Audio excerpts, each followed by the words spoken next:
Alors, le bateau de Jean Le Cam, c'est un bateau neuf, un peu spécial, puisque ils ont décidé de faire un bateau sans foil. Donc il a des dérives comme avant. Ah, quand on dit bateau à dérive, c'est ça en fait. Voilà, la dérive. Parce qu'on dit que la course va se jouer, il y aura deux courses, une course pour les bateaux à foil et une course pour les bateaux à dérive. Donc qu'est-ce que c'est? Dérive, c'est ça, c'est droit. D'accord. Ça descend verticalement. On descend celle qui est sous le vent et on laisse en l'air celle qui est au vent. La dérive, elle sert à empêcher le bateau de dériver. Parce que les quilles des bateaux, elles basculent. Oui. La quille du bateau, elle est dans l'axe du bateau, elle est comme ça, sur un bateau normal. Mais là, ils mettent un vérin hydraulique qui pousse la quille et qui va empêcher le bateau de gîter. Ah, Ce qui ok. permet de mettre plus de voile. Parce que le poids de la quille, le plomb, il est tout au bout là. Et donc, c'est comme mettre un équipage Sur le bord côté. du bateau. Ouais, d'accord. Et Ah, donc c'est ça la dérive, ok. Comme la quille, elle remonte, comme la quille, elle est pas dans l'axe du bateau, le bateau il se met à dériver quand on est au près. Ouais, ouais. Et donc pour empêcher de dériver, ils ont mis des dérives. Ok. D'accord. Ils sont très larges aussi. Lui aussi, il est assez large son nouveau bateau. C'est la même forme que les bateaux à foil, avec un avant assez volumineux.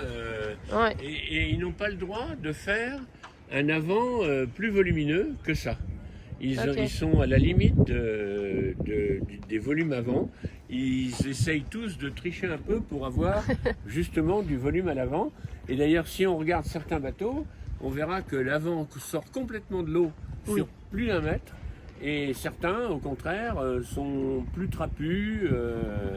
Ça dépend de l'architecte, là encore.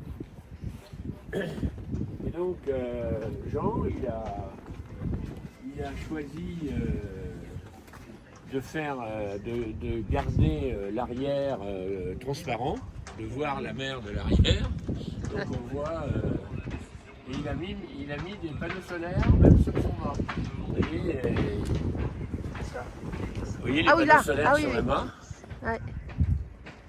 Ah oui, c'est des panneaux solaires. Ok.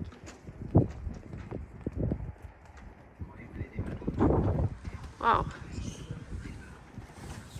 Elle recule pas. Hein. J'ai pas envie d'aller te chercher. Alors tu vois, lui, on voit son système de sortie de foil.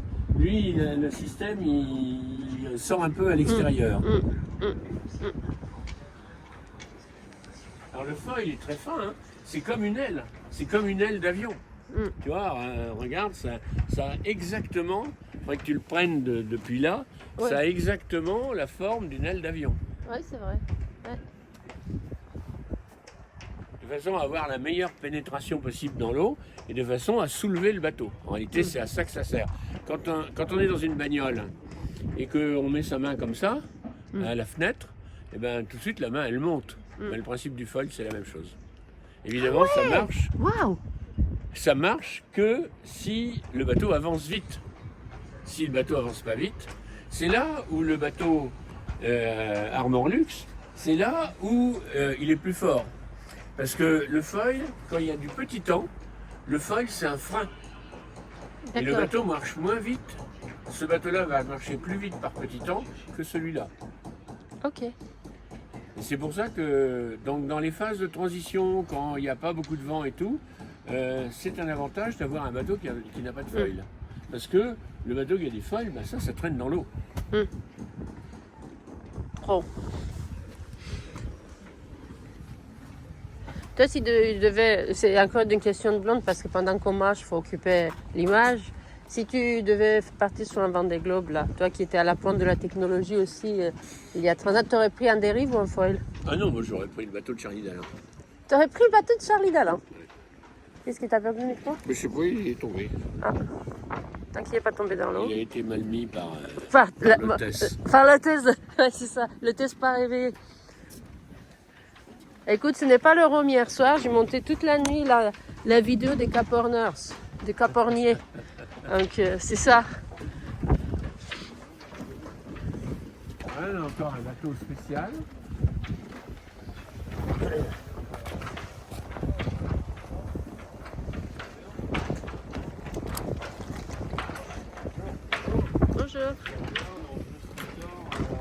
Là, on a encore un bateau spécial parce que si on observe les safrans, tout à l'heure, on a vu des safrans qui étaient pratiquement verticales dans l'eau, qui étaient orientés à 20 degrés de l'axe du bateau. Là, on voit les safrans qui sont beaucoup plus horizontaux. Tu vois, l'angle ici, et les safrans sont beaucoup plus comme ça, justement pour pallier le fait qu'il n'y a pas d'ailettes sur le safran. Il espère que le safran va aider à soulever le bateau. Voilà. Parce que là, Charal, cette année, c'est un bateau qui est complètement différent de ce qu'avait Jérémy Bayou avant. Non, il est beaucoup plus... C'est un bateau neuf. Les choix d'architecture sont vraiment différents, je sais pas. C'est un bateau neuf, comme beaucoup ont. Il y a 14 bateaux neufs. Ok. Lui, il a un bateau neuf aussi. Donc, voilà, après, c'est à chaque skipper, à chaque architecte de choisir son système. Et lui, il a changé d'architecte, non? Jérémy Bayou, je crois. Rien. Oui, je pense qu'il a changé d'architecte. Je sais pas. Mais alors, ça a un avantage, c'est que de fait, ça va peut-être soulager le bateau. Par contre, ça a un inconvénient. C'est que la structure pour le tenir est évidemment beaucoup plus forte et beaucoup plus grosse que la structure qu'on a vue précédemment. Ouais.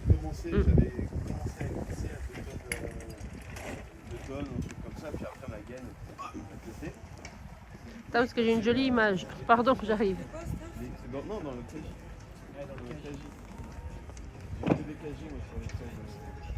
Ça, c'est bon pour les cuisses, hein? Oui, c'est bon pour les cuisses, mais il faut, quand il faut aller repasser une écoute dans une poulie, il faut faire ce que fait la fille en ce moment, alors que c'est en mer. Et en mer, c'est un peu différent. Ouais. Ah. Avec des vagues, c'est un peu différent. Là, on voit le système de safran qui est différent, beaucoup moins angulé. Déjà celui-là, il est pas mal angulé, mais il est beaucoup moins angulé que les safrans rouges du précédent.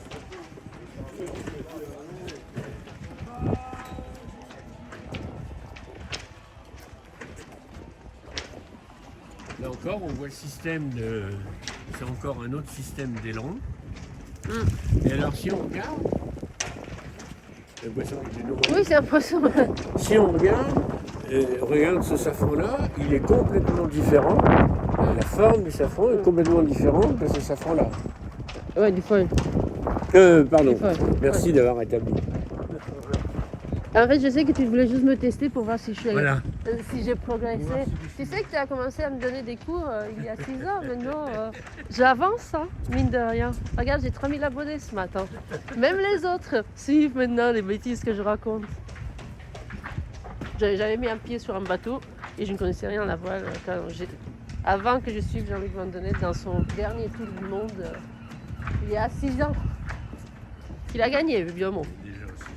Tu te rappelles ce que tu m'avais dit quand je te demandais pourquoi à 74 ans tu partais encore faire un tour du monde à l'ancienne dans des conditions de malade avec un vieux bateau et tout ça? Tu m'as dit parce que je suis mieux là que dans un EHPAD. C'est pour ça que je t'ai suivi. C'est pour ça que je t'ai suivi. Je me suis dit tu dois être quand même fou. Alors ici on a un bateau qui est totalement différent des autres. Malaysia, il est très volumineux. Il est beaucoup plus haut sur l'eau. Que les autres. Et lui, il a sa cabine complètement à l'arrière et il a la hauteur Subaru dans le bateau. Parce que la plupart des autres, ils n'ont pas la hauteur Subaru dans le bateau. Il ne ressemble même pas à un bateau du Vendée Globe, celui-là. C'est le bateau de Boris Herman, il ressemble même pas à un bateau du Vendée Globe, je sais pas. Pourquoi? Je sais pas, je trouve que ça fait bateau de pêche, enfin quelque chose. Non mais je veux dire, l'arrière, tu vois l'arrière. La seule différence, c'est que ça c'est rectangulaire. Oui, c'est vrai. Alors que sur le bateau, d'autres bateaux, ça va descendre comme ça, parce que lui, il a voulu avoir la hauteur Subaru à l'arrière. Ouais, c'est ça. C'est dans cette partie-là que Charlie Dalin, lui, il a installé ce qu'il appelle sa studette, c'est-à-dire que c'est un petit studio à l'arrière. Il a sa couchette, de quoi se faire chauffer de l'eau, ses ordinateurs, etc. Mais pourquoi c'est à l'arrière, Jean-Luc? C'est parce que c'est plus confortable en mer? Parce qu'il faut bien le mettre quelque part. Comme le milieu derrière le mât, c'est réservé pratiquement à tout ce qui est manœuvre, moulin à café, etc. L'arrière est disponible. Donc, Ça centre aussi beaucoup les poids, parce que les winches et tout ça, c'est lourd. Alors sur ce bateau-là, qui est qui est un vieux bateau, les winches sont à l'arrière. C'est mieux de centrer les poids, donc de les mettre au milieu du bateau. Donc là, les winches sont beaucoup plus au milieu du bateau, et lui, il vit plus à l'arrière.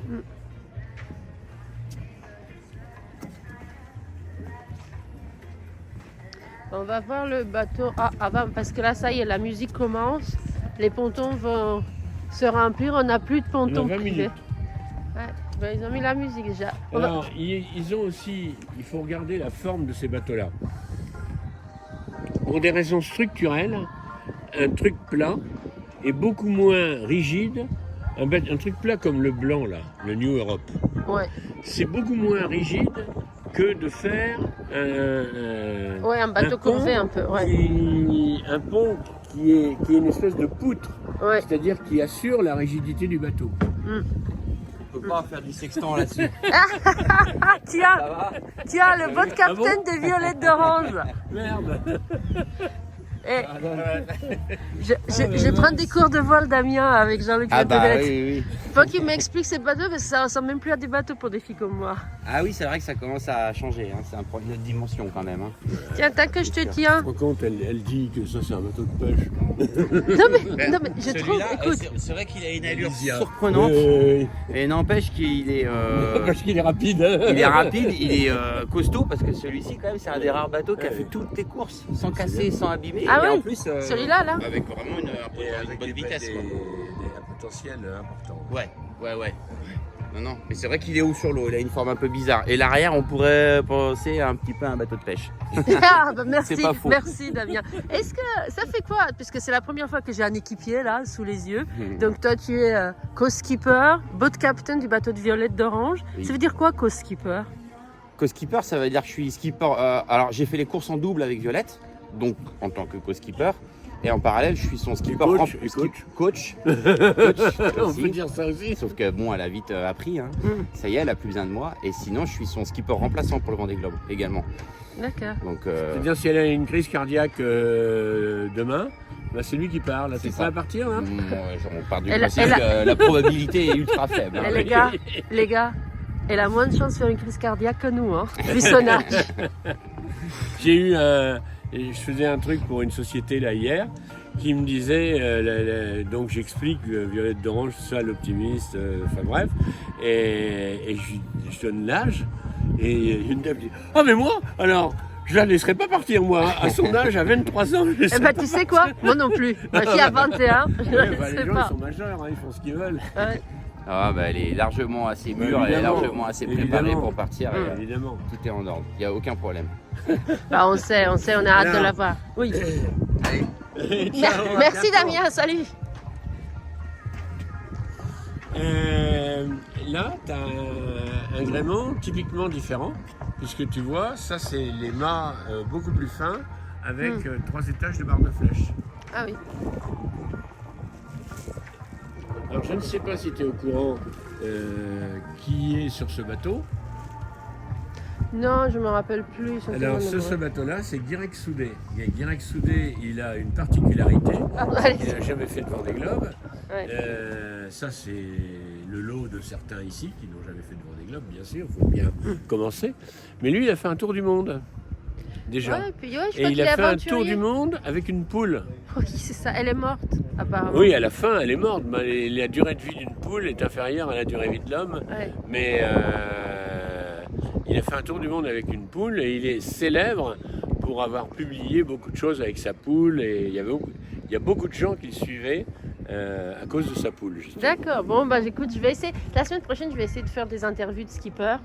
Donc, Tu l'as fait, Guirec Soudé? quand il est arrivé, ouais. Oui, Quand je il l'ai est... vu, j'ai Ah, vu, tu l'as vu? Bah, évidemment. Tu regardes ma chaîne YouTube? Non, je regarde pas. Dis-moi que tu Je regardes. Mais non. Au moins, je tu regarde pas. regarderas l'interview que je Bah, fais avec mais toi. J'ai vu quelques trucs, bien sûr. Alors, on voit bien là le pont qui est complètement là aussi en aile d'avion, avec un avant qui est avec un centre qui est très descendu pour descendre au maximum le centre de gravité. Alors, on va voir Charlie Dalin avant que les micros commencent à nous crier dans les oreilles. Toi, c'est surtout Charlie Dalin que tu vas suivre. Non, non, non, je ne le suis plus parce que j'ai navigué sur son bateau, mais Malaysia est à suivre, enfin, Ouais. il y a quand même un certain nombre qui sont Tu as fait une course là récemment avec lui, non? Oui, j'ai fait le Sur son tour bateau de Groix avec son bateau. Ouais. Ah oui.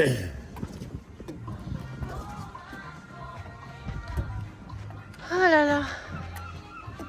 Alors certains ont prévu une jupe pour éviter les cochonneries qui viennent se mettre sous la coque. Et moi, j'avais même, au moment du GGR, j'avais même mis une bâche. Alors, je ne sais pas s'ils ont une bâche dessous, mais moi, j'avais mis une bâche pour empêcher justement l'antifouling de se salir. Ah Parce que oui. le porc est très gras. Et D'accord. il forme une pellicule de gras sur l'antifouling, eh bien l'antifouling est beaucoup moins efficace. Donc moi j'avais fait ça, surtout que, alors ces bateaux-là vont pas naviguer très longtemps, ils vont naviguer 70 jours, mais nous on naviguait plus de 200 jours, Ouais. et donc c'est important d'avoir un bon antifouling, il y en a qui le savent. Bah ouais. Là encore, on voit la différence entre deux systèmes de foil, avec la Micaline qui a des petites ailettes sur son foil Ouais. et qui a un foil ici qui part comme ça et qui a un angle, alors que celui-là, il est complètement arrondi. Ouais. Et on voit la forme de carène complètement différente de Holcim. Holcim, quand il est droit sur l'eau comme ça, il a très peu de surface mouillée. Vous voyez, on voit la coque qui sort beaucoup de l'eau et dont le redent, l'angle, si on veut, est complètement hors de l'eau et il traîne moins d'eau par petit temps que celui-là. D'accord.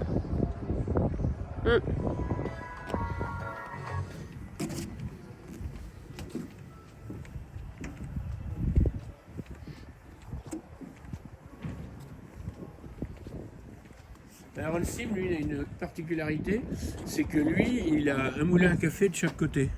Ah oui. Tu vois, il a un moulin à café par là Ouais. et il a un moulin à café de l'autre côté. D'accord. Oui. Hop, attends. J'ai perdu. Alors que la plupart en ont qu'un. Ouais.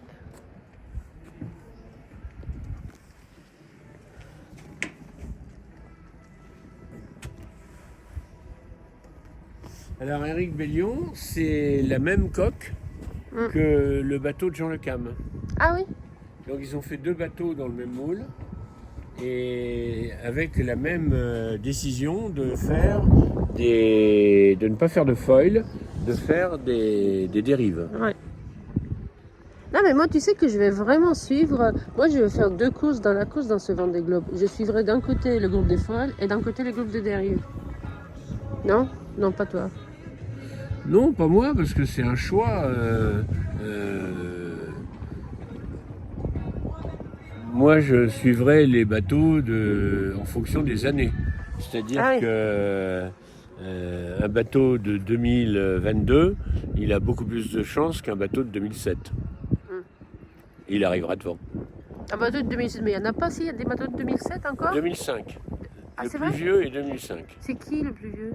Je sais plus. Je crois que je Ok. regarde mes docs, mais Ah oui. il y a au moins 3-4 bateaux de 2005, 2006, 2007. Ah oui, d'accord, waouh. Là, on Bah dit- déjà, Violette d'Orange, Alors. il doit être un peu vieux, le bateau. Ah bah oui, celui de mais d'Orange, c'est si. un vieux, celui de... Mais- Oui, oui, oui, c'est vrai, c'est vrai. Et donc, c'est intéressant de voir la lutte justement entre les vieux bateaux et les bateaux plus modernes, quoi, hein. Et celui qui, avec un vieux bateau, arrive à battre un bateau plus moderne, eh ben, il est fort. Ah, c'est ça, ok. Bah oui, pas mal. Regarde les traves d'initiative cœur qui sortent complètement hors de l'eau. Tu vois, il y a plus d'1 mètre entre l'avant du bateau et Ouais, la flottaison. ouais. Ce qui n'était pas du tout le cas avant. Les bateaux étaient verticales, les vieux bateaux. Regarde la Micaline, tu vois, ils sortent très très peu de l'eau. Ouais. Et regarde Maître Coq. Alors Maître Coq, c'est comme je te l'ai expliqué, lui aussi, il a un bouchin c'est-à-dire le moment de la cassure là, qui fait qu'il a moins de surface mouillée que d'autres.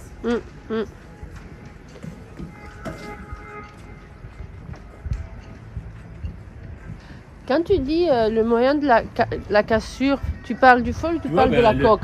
Non, la coque. La coque, oui, c'est ça. On voit bien sur le COQ de coque, Ouais. on voit bien cette espèce de Elle cassure. fait, oui, C'est oui, ça on le qu'on voit appelle mieux un là, bouchon. en fait. Oui, bah c'est ça. On le voit bien sur celui-ci. Bah oui, parce que c'est marqué mieux. coque, alors on voit bien que c'est... Oui, qu'il y a. Ouais. Alors Charlie Dalin, puisque tu as navigué sur son bateau, dis-moi un mot. C'est un bateau médian. Alors d'abord, il est parfaitement préparé, mais c'est pas le seul à être parfaitement préparé. Hein. Et donc, il a, comme Malaysia, il a sa cellule de vie à l'arrière, mais elle est beaucoup moins haute que Malaysia. Hein. Et donc, son bateau, il a toujours la même forme de pont en semelle d'avion, un peu. Ça marche. Oui, ça marche, mais j'ai. Je sais pas où en profiter. J'en profite pour toucher, oui, c'est ça. Non, mais c'est que je veux être sûre que ça tape pas dans le. J'ai toujours des problèmes des micros, que ça tape pas dans ta polaire. Je sais que t'as toujours des problèmes. Ouais, mais j'ai des beaux micros là. À chaque fois, j'ai des problèmes de micro. Mais c'est pour ça que j'ai surveillé que ta polaire là, elle tape pas dans le truc. Mais si je le dis, mais j'en ai, je sais pas pourquoi elle marche pas. Et donc, lui, il a sa petite trappe de sortie qui est de chaque côté. Ah oui. Et le cockpit est... donc sa studette est à l'arrière, où il a à tribord une couchette extrêmement confortable, à bâbord un siège avec ses ordinateurs, et juste à sa gauche, un petit réchaud pour faire chauffer de l'eau. D'accord. C'est-à-dire, il a conçu le bateau pour essayer de se déplacer le moins possible. Ouais, pour pas Et prendre donc, des risques de se blesser. il a une petite excroissance là, qui lui permet de voir à l'extérieur sans avoir à ouvrir la porte. Ah Et vous voyez, la ouais. porte, elle est étanche. C'est Ouais. par là qu'il sort. S'il y a une manœuvre sur le pont à faire, il sort par cet endroit-là, d'un Ok. côté ou de l'autre. Oh. Alors, autre différence, on va aller au bout là-bas. Sur les mâts, sur tous les mâts, ils ont des marques ici. Ouais. C'est parce que le mât à cet endroit-là, il est un petit peu renforcé, parce que c'est l'endroit où ils vont prendre des ris. Ah oui, C'est-à-dire d'accord. quand ils descendent la voile, elle arrive soit entre les deux premiers points là-haut, soit entre les Ouais. deux deuxièmes points, soit entre les derniers. Ils ont Ouais. 3 ris. Tu vois, et sur tous les bateaux, là-bas, si tu vas un peu plus loin, Ouais. tu vois, on Ça allait voit même. là-bas, Ouais. On le va même mieux plus loin. sur, Ouais. tous les, Ah ouais, ok. sur tous les bateaux. Alors des fois, ils mettent 2 trucs, des fois, ils en mettent un seul. Tu vois, là, sur celui-là, il n'y en a qu'un. Ouais. C'est les Salut. Tu vois, eux, ils amènent des voiles qui sont... S'ils travaillent avec Arnaud Boissière. Et Arnaud Boissière, il a une seule voile, les autres sont sur l'emmagasineur. Autre différence, certains ont fait le choix d'avoir 2 voiles sur enrouleur à l'avant. Donc il a cette voile d'avant qui est plus pour des temps un peu forts, et l'autre ici, il en a 2 d'installés, et il installe des voiles plus grandes sur le bout dehors. On voit les 2 galettes qui sont prêtes à être envoyées. Alors que celui-là, celui d'à côté, ben lui, il n'a qu'une seule voile d'avant. Ouais. Et les autres, ils les envoient sur des emmagasineurs. Qu'est-ce que c'est un emmagasineur? Eh ben, c'est un truc qui permet de rouler la voile, mais qui permet de la ranger. C'est-à-dire que la grand voile, elle est dans un sac. On voit les sacs là ici qui sont dehors. Mais il faut la hisser, l'enrouler. Là, ces 2 voiles, là, elles sont hissées en permanence. Elles sont hissées en permanence, elles sont hookées et elles sont fixes. Ils les gardent en permanence. Wow. Incroyable.